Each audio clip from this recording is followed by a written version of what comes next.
మనకి ఈ fourth semester ప్రాక్టికల్కి సంబంధించి ఆల్రెడీ 3 ఎక్స్పెరిమెంట్లకు సంబంధించి వీడియోలు మనం అప్లోడ్ చేసుకోవడం జరిగింది. ఇవాళ మరొక ఎక్స్పెరిమెంట్ ఎలక్ట్రిక్ కెటిల్, విద్యుత్ కెటిల్ అంటే దీని యొక్క ఎఫిషియన్సీని అంటే దక్షతను మనం క్యాలిక్యులేట్ చేయాల్సిన అవసరం ఉంటుంది. సో ఇక దీనికి సంబంధించి మనం చూస్తే మనకి ఆల్రెడీ మనం థర్మోడైనమిక్స్లో దక్షత అంటే ఏంటి అనేది మనం నేర్చుకున్నాం. దక్షత అంటే మనకు అక్కడ W/Q అనేది రాస్తాం. ఏంటి? It is the efficiency of heat engine is equals to ratio between the external work done and amount of heat absorbed by the source. అంటే అక్కడ eta is equal to W/Q రాస్తాం. కానీ ఇక్కడ మనకి కెటిల్ దగ్గరికి వచ్చేసరికి ఫార్ములా కాస్త reverse అయినట్టుగా అనిపిస్తుంది. అంటే Q/W చేస్తాం. ఏదైనప్పటికీ మనకి ఎఫిషియన్సీకి సంబంధించిన న్యాచురల్ డెఫినేషన్ ఏంటి అనేది సహజంగా మనం నేర్చుకునేది ఏంటంటే it is the ratio between the output and input. అంటే అవుట్పుట్కి ఇన్పుట్కి మధ్య ఉండే రేషియో మనకి ఎఫిషియన్సీకి ఈక్వల్ అవుతుంది. కాబట్టి ఇక్కడ మనకి ఇన్పుట్ ఏమో వర్క్ అవుతుంది, దానికి అవుట్పుట్ ఏంటంటే హీట్ ఎనర్జీ జనరేటెడ్ అనమాట. అంటే పనిచేసి ఉష్ణశక్తిని మనం జనింపజేస్తాం. ఆ ఉష్ణశక్తిని Q is equal to MST formula నుంచే ఇక్కడ కూడా మనం ఫైండ్ అవుట్ చేయడం అనేది జరుగుతుంది. ఇక్కడ జరిగిన పని అంటే విద్యుత్ శక్తిని పంపించడం ద్వారా మనం పని చేస్తాం అనమాట. అంటే విద్యుత్ సహాయంతో మనం ఇక్కడ పని చేయడం జరుగుతుంది, దాన్ని Wగా తీసుకుంటాం.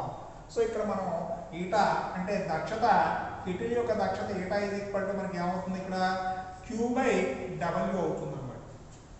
ఇక్కడ Q అనేది జనించిన ఉష్ణరాశి కాబట్టి దీన్ని జౌల్స్లో ఫైండ్ అవుట్ చేయడానికి J/M1s plus M2 - M1 into T2 - T1 by E into C into T. ఇది ఫార్ములా.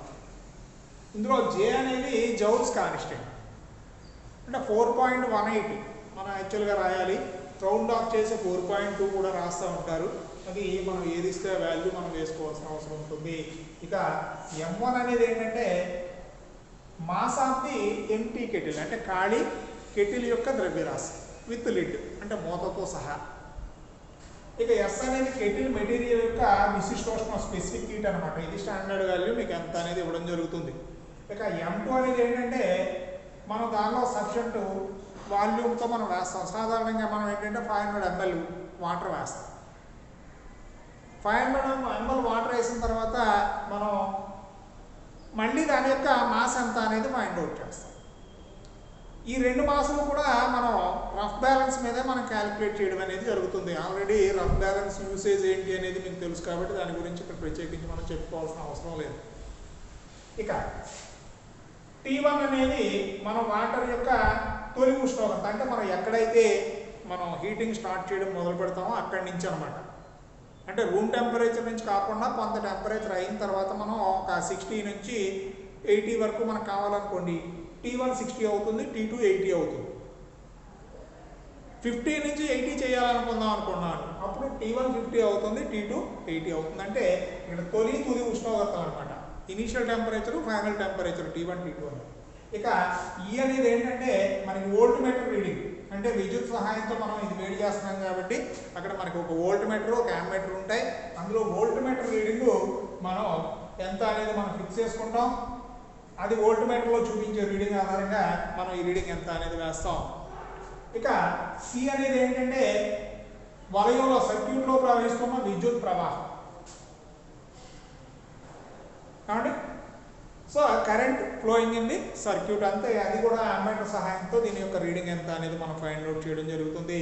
ఇక T అనేది ఏంటంటే టైం అంటే ఈ 60 డిగ్రీస్ నుంచి 80 డిగ్రీస్ వరకు మనం టెంపరేచర్ రైజ్ చేయడానికి ఎంత టైం పట్టింది అనేది మనం ఆ టైం అన్నమాట. ఇది సెకండ్లో వేసుకోవాలి. సో ఈ వాల్యూస్ అన్నీ కూడా మనం 1 by 1 మనం క్యాలిక్యులేట్ చేయడం జరుగుతుంది. ఫస్ట్ M1 ఎంత అనేది ఫైండ్ అవుట్ చేస్తాం విత్ రఫ్ బ్యాలెన్స్. మాస్ కట్టేసిన తర్వాత దాని లోపల మీకు ఒక మెజరింగ్ జార్ ఒకటి ఇస్తారు. మెజరింగ్ జార్ కొలజాడి తీసుకుని దాని సహాయంతో 250 ml చొప్పున 2 సార్లు వాటర్ మెజర్ చేసి ఆ వాటర్ తీసుకెళ్ళి కెటిల్లో వేస్తాం. కెటిల్లో వేసిన తర్వాత మళ్ళీ దాని యొక్క ద్రవ్యరాశి కట్టేసి మనం సర్క్యూట్ కనెక్ట్ చేసిన తర్వాత మనం టెంపరేచర్ రైజ్ అవుతూ ఉంటుంది. మనం ఎక్కడి నుంచి అయితే స్టార్ట్ చేసుకోవాలనుకుంటున్నామో అక్కడ స్టార్ట్ చేసి అంటే ఆ టెంపరేచర్ దగ్గరకు వచ్చిన తర్వాత స్టాప్ క్లాక్ ఆన్ చేస్తాం. మళ్ళీ మనం ఎంతవరకు మనం టెంపరేచర్ రైజ్ చేయాలనుకుంటున్నామో అంతవరకు రైజ్ చేసిన తర్వాత స్టాప్ క్లాక్ని ఫస్ట్ స్టాప్ చేయాలి, ఆ తర్వాత పవర్ స్విచ్ ఆఫ్ చేస్తాం. సో ఆ టైం ఎంత అనేది చూసుకుని నోట్ చేసుకుంటాం. ఇదే ఎక్స్పెరిమెంట్ మళ్ళీ మరోసారి అంటే వోల్టేజ్ను మార్చుకుంటూ అంటే క్రమక్రమంగా తగ్గించుకుంటూ మనం ఎఫిషియన్సీ ఎంత అనేది ఫైండ్ అవుట్ చేయడం జరుగుతుంది. ఈ సందర్భంగా మనం ఏం చేస్తామంటే ఇక్కడ ఒక ట్యాబ్లెట్ ఫామ్ అంటే M1 అనేది ఒకసారి ఫైండ్ అవుట్ చేస్తాం, ఇది కాన్స్టెంట్. ఇక నెక్స్ట్ సీరియల్ నెంబరు, తర్వాత M2 అంటే విత్ వాటర్ మనం కట్టాల్సింది కాబట్టి ఇది అంటే 500 ml వాటర్ వేసిన తర్వాత ఇది చేస్తాం. నెక్స్ట్ కాలము M2 మైనస్ M1 అనేది ఒకటి వస్తుంది. Next volt meter reading E, so దీన్ని వోల్ట్స్లో మనం మెజర్ చేస్తాం. నెక్స్ట్ ఆమ్మీటర్ రీడింగ్ యాంపియర్స్లో మెజర్ చేస్తాం. Next time. ఇక టెంపరేచర్ డిఫరెన్స్ అనేది మనం కాన్స్టెంట్గానే పెట్టుకుంటాం కాబట్టి T1 ఎంత అనేది వేస్తాం, T2 ఎంత అనేది వేసుకుంటాం. అంటే మన ఇక్కడ మన కంఫర్టబిలిటీని బట్టి అక్కడ మనకు ఉండే దాన్ని బట్టి 60 నుంచి 80, 50 నుంచి 80 అనేది మనం చూసుకుంటాం. ఆ విధంగా ఇక్కడ మనం ఇది వేస్తాం. కాబట్టి ఇది ఫిక్స్డ్ టెంపరేచర్ డిఫరెన్స్ కాబట్టి టాబ్లెట్ ఫామ్లో మనం వేయాల్సిన అవసరమే ఉండదు. ఇక ఫైనల్గా ఇక్కడ మనం చూస్తే నెక్స్ట్ ఏంటి, W కట్టాలి అంటే W=ECD. నెక్స్ట్ Q వాల్యూ ఎంత అనేది ఫైండ్ అవుట్ చేస్తాం. ఫైనల్గా Q/W, ఇది మన టాబ్లెట్ ఫామ్. సో ఇది జౌల్స్లో ఉంటుంది, ఇది కూడా జౌల్స్లోనే ఉంటుంది కాబట్టి రెండింటికి రేషియోకి మనకి యూనిట్స్ ఉంటుంది. ఇది మన ఎలక్ట్రిక్ కెటిల్లో మనకి circuit diagram tablet form. So circuit formula రాయాలి, సర్క్యూట్ డయాగ్రామ్ ఒకటి వేయాల్సిన అవసరం ఉంటుంది. సర్క్యూట్ డయాగ్రామ్ ఏంటంటే మనకి యాక్చువల్గా బిల్ట్-ఇన్ సర్క్యూట్ వస్తుంది కానీ సర్క్యూట్ కూడా మనం వేయాల్సిన అవసరం ఉంటుంది. దీనిలో మనకి బ్యాటరీ అంటే పొటెన్షియల్ డివైడర్ వేస్తాం.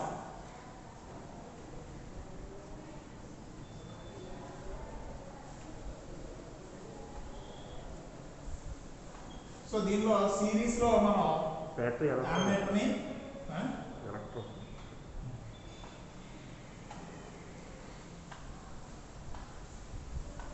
ప్యారలల్గా వోల్ట్ మీటర్ని కనెక్ట్ చేయాలి.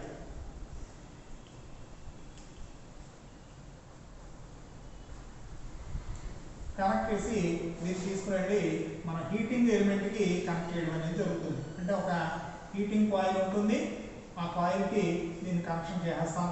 అయితే ఇదంతా కూడా ఈ సర్క్యూట్ అంతా మనకు కలపాల్సిన అవసరమే ఉండదు. బిల్ట్-ఇన్ సర్క్యూట్ ఉంటుందంటే ఒక బోర్డులో ఆల్రెడీ ఫిక్స్ చేసి ఉంటుంది. జస్ట్ కనెక్టింగ్ కేబుల్ ఒకటి ఇస్తారు, ఆ కేబుల్ ఒకటి మనం కనెక్ట్ చేస్తే సరిపోతుంది. సో ఇదంతా కూడా మనకి హీటింగ్ ఎలిమెంట్ అంతా కూడా కెటిల్కి సంబంధించిన ఆ పాత్రలో అడుగు భాగంలో ఉంటుంది. దీనిపైన మనకి కొంత ఎంటీ కెటిల్ ఒకటి మనకి కనిపిస్తుంది. దీనికి పైన మూత ఉంటుంది. దీని లోపల మనం అవసరమైనప్పుడు వాటర్ ఫిల్ చేసి థర్మామీటర్ సహాయంతో ఇనీషియల్ టెంపరేచర్, ఫైనల్ టెంపరేచర్ ఇక్కడ మనం మెజర్ చేయడం జరుగుతుంది. సో ఇక్కడ మనకి విజిబిలిటీ అనేది ఎంతవరకు ఉంటుందో దాన్ని బట్టి మనం టెంపరేచర్ రేంజ్ మనం తీసుకుంటాం. ఇక్కడ మెర్క్యూరీ బల్బ్ ఏమో వాటర్ టచ్ అవ్వాలి, ఇక్కడ మనకి రిమైనింగ్ మనకి ఇక్కడ కనిపించాలి. కెటిల్ సైజ్ కొంచెం ఉంటుంది కాబట్టి మనకి ఎంత కనిపిస్తుంది అంటే 50 నుంచి కనిపిస్తే 50 నుంచి స్టార్ట్ చేస్తాం. లేదు 50 కరెక్ట్గా ఇక్కడ లిడ్ మీద ఉందనుకోండి 60 నుంచి 80 చేస్తాం అన్నమాట. అందుకోసం ఇక్కడ టెంపరేచర్ రేంజ్ ఎంత అనేది స్పెసిఫిక్గా చెప్పట్లా, అక్కడ ఉన్న దాన్ని బట్టి మనం చేస్తాం. సో ఈ విధంగా ఈ సర్క్యూట్ మనం డ్రా చేయాల్సిన అవసరం ఉంటుంది. ఫార్ములా రాయాలి, ఫార్ములాలో టర్మ్స్కి ఎక్స్ప్లెనేషను రాయాలి, టాబ్లెట్ ఫామ్ వేయాలి. సో ఈ విధంగా వేసిన తర్వాత మనం ఒక్కొక్కటి మనం ఏ విధంగా చేస్తాం అనేది మనం చూస్తే ఫస్ట్ ఎంటీ కెటిల్ మాస్ ఎంత అనేది ఫస్ట్ మనం మెజర్ చేయడం జరుగుతుంది. సార్ పాసలు. సో ఎంటీ కెటిల్ అంటే ఇక్కడ మనకి కెటిల్ ఈ విధంగా ఉంటుంది. సో ఈ కెటిల్కి సంబంధించి మనం రఫ్ బ్యాలెన్స్ మీద ఈ క్యాప్ మూతతో సహా దీని మీద ఫిక్స్ చేసి మనం దీనికి సంబంధించిన ద్రవ్యరాశి ఎంత అంటే మాస్ ఎంత అనేది రఫ్ బ్యాలెన్స్ మీద ఫస్ట్ మనం మెజర్ చేస్తాం. అంటే వేయింగ్ అయిపోయిన తర్వాత ఇప్పుడు దీనిలో మెజరింగ్ జార్ తీసుకుని 250 ml చొప్పున 2 సార్లు మెజర్ చేసి అంటే 500 ml అనమాట. అంటే దాదాపుగా 1/2 లీటరు. కాస్త అటు ఇటు అయినా నష్టమేం లేదు, మళ్ళీ మాస్ కడతాం కాబట్టి. సో అంటే ఎగ్జాక్ట్గా ఒకే మనం మెజర్మెంట్ మనం తీసుకున్నప్పుడు మనకి క్యాలిక్యులేషన్ చేసేటప్పుడు కొంచెం వెసులుబాటు వస్తుంది. కారణం ఏంటంటే ఈక్వల్ మాస్ ఉంది అనుకోండి, M2 - M1 కాన్స్టెంట్గా ఉంటే W అనేది Q అనేది అన్నిటికీ ఒకటే ఉంటుంది.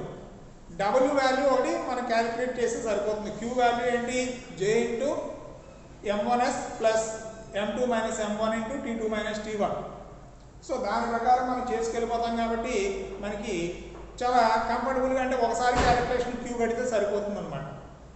అలా కాకుండా మనం ప్రతిసారి వేరువేరుగా వాటర్ మనం వేస్తున్నాం అనుకోండి, M2 మారిపోతూ ఉంటుంది. M2 మారిపోతూ ఉన్నప్పుడు మనం ప్రతిదానికి క్యాలిక్యులేషన్ చేయాలంటే క్యాలిక్యులేషను మనకు పెరిగిపోతుంది. కాబట్టి వీలైనంత వరకు జాగ్రత్త తీసుకుంటూ 500 ml వాటర్ వేస్తారు. మాస్ చూసుకోండి. మాస్ చూసుకున్న తర్వాత ఒకవేళ 1 గ్రామ్ 2 గ్రామ్స్ తక్కువ ఉంటే దానికి అనుగుణంగా అవసరమైతే కొంచెం మాస్ మనకి తేడా ఉన్నప్పుడు వాటర్ కొంచెం వేయడం కానీ లేకపోతే దాని నుంచి కొంత బయటకు తీసేయడం కానీ చేసి ఇంచుమించుగా ఒకే మాస్ ఉండేటట్టుగా జాగ్రత్త తీసుకోండి.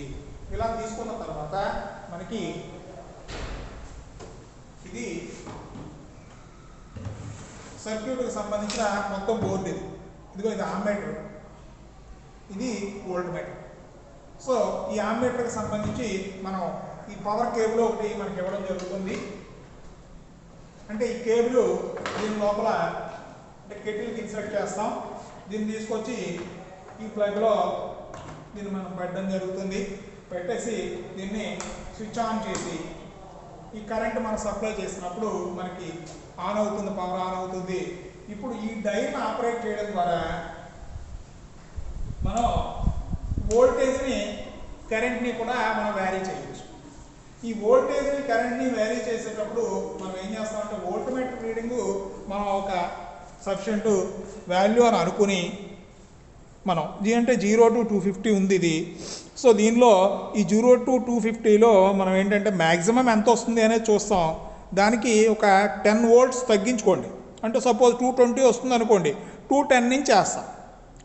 200 వచ్చింది అనుకోండి, మనం 190 నుంచి వేస్తాం. అంటే వోల్టేజ్ ఫ్లక్చుయేషన్స్ వల్ల మనకి మధ్యలో ఏమైనా వోల్టేజ్ డ్రాప్ అయింది అనుకోండి, మనం సరి చేసుకోవడానికి అవకాశం ఉంటుందన్నమాట. అంటే ఆ 250 లేదా మనం ఏదైతే వాల్యూ పెట్టుకున్నామో అది ఫిక్స్డ్గా ఉండాలి. ఉండేటట్టుగా చేయాలి అంటే మనం అవసరమైతే డైల్ని అప్పుడు ఆపరేట్ చేసుకోవడానికి అంటే పెంచాల్సిన అవసరం వస్తే పెంచడానికి మనకి అవకాశం ఉండాలి.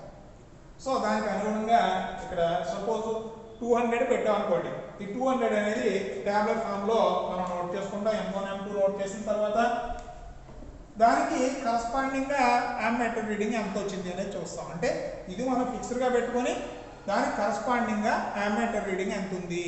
ఇది ఏంటంటే ఇక్కడ మన స్కేల్ చూస్తే 0 to 3 ఆంపియర్ స్కేల్ మనకి ఇక్కడ డిజైన్ చేయబడింది. ఆ స్కేల్ ప్రకారం ఒక్కొక్క డివిజన్ ఎంత అవుతుందో అనేది చూసుకుని దానికి అనుగుణంగా ఆమ్మీటర్ రీడింగ్ ఎంత అనేది నోట్ చేస్తాం.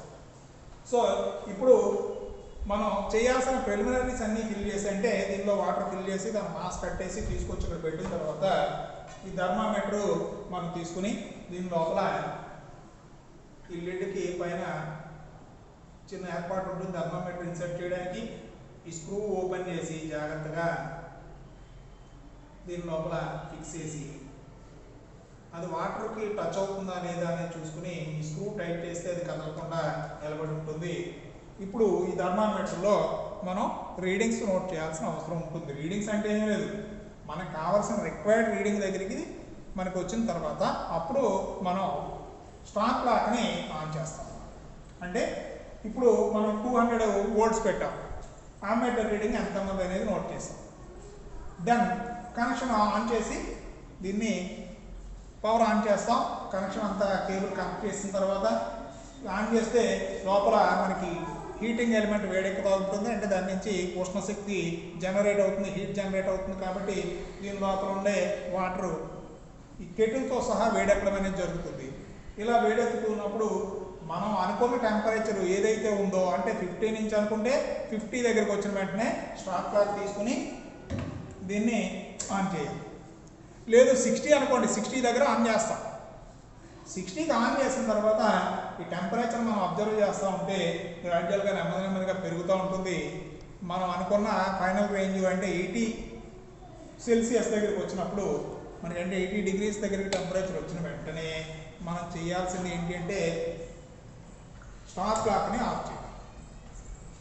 అంతే తప్ప కరెంట్ ఆపడం అనేది మనకి ఇక్కడ అర్జెన్సీ కాదు. మనకు కావాల్సింది కరెక్ట్ టైం కావాలి. అంటే మనం అనుకున్న 60 నుంచి 80కి పెరగడానికి ఎంత టైం పట్టింది అనేది మనకు అవసరం.